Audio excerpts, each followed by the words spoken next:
Look, I don't really think there's anywhere else that we can start, really, other than with what's currently happening in Ukraine with the Russian invasion. As Russian forces are inching closer to Kyiv, that's the capital. Ukraine's accused Russia of war crimes and say at least 16 children have been killed. And, of course, Putin's threat of nuclear war is still looming. Now, Janet, a lot has happened over the past few days. What do you make of it?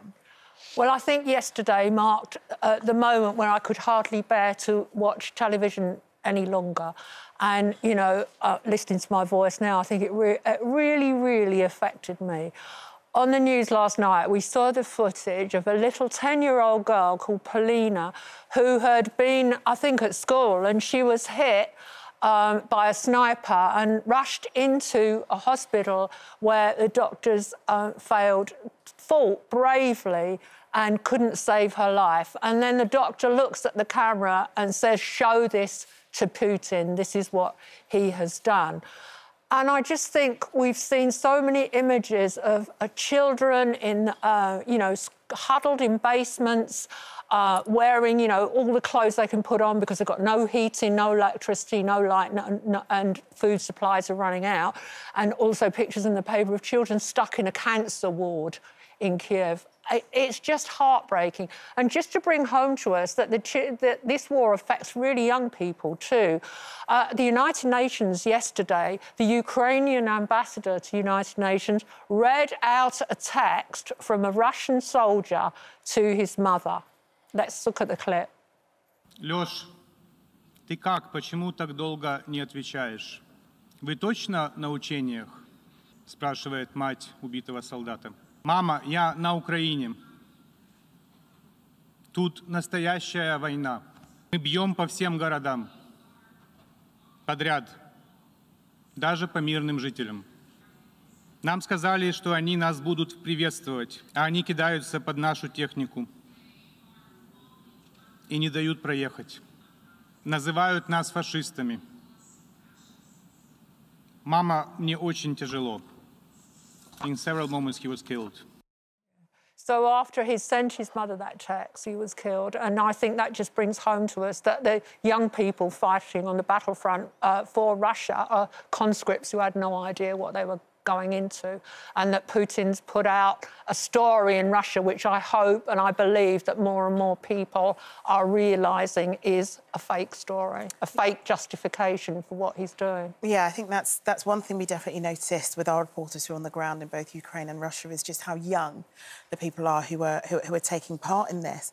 But there is one thing that has really stood out, you know, has really shone a light on where I'm concerned and has really stuck out to me, is that in the midst of all of this, in the midst of people trying to flee from their homes, in the midst of them trying to dodge bullets and bombs and bombardment, they still have time for racism.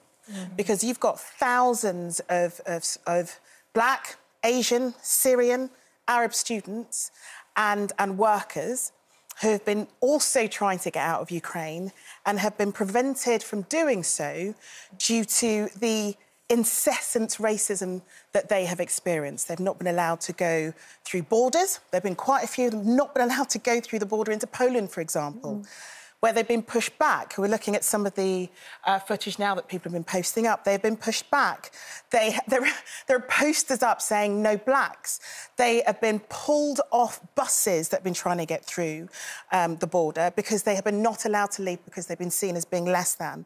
And I think that really does shine a light on the fact that it doesn't matter how devastated somebody is, how scared somebody is, they seem to always have time for some of the worst traits of humanity.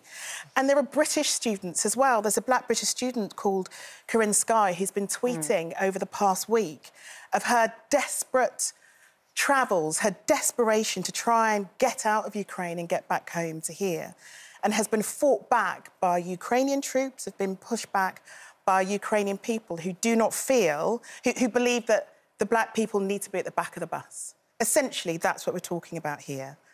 And I just think that my heart really does go out to the Ukrainian people and those who are in those bordering countries who are doing all they can to try and help them, but will not help anybody whose skin is darker. And I think that's a very clear reflection of what it is that the world is dealing with. And this isn't just in Ukraine. This happens in wars the world over, especially when it comes to migrant workers. The difference, I think, this time is it's a younger demographic who are used to posting on TikTok, on Twitter, on Facebook, and they're telling their story. And I really hope that people understand when we talk about things like...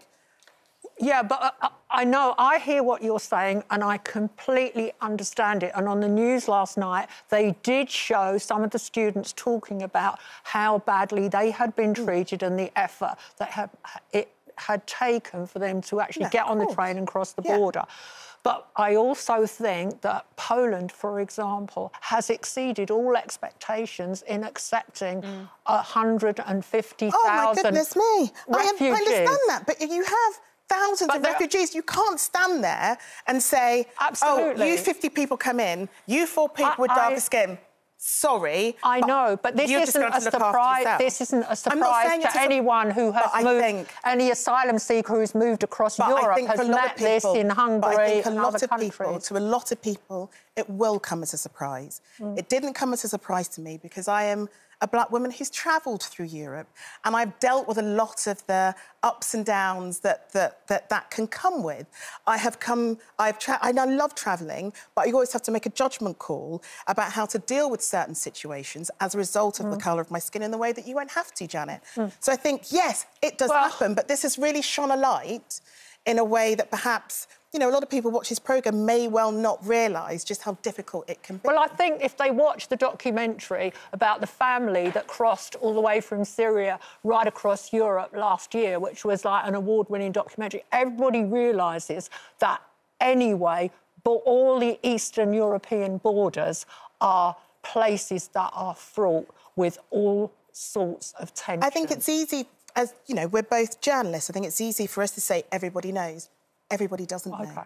And that's the point of having programmes like this, I think, and we talk about the things that we do.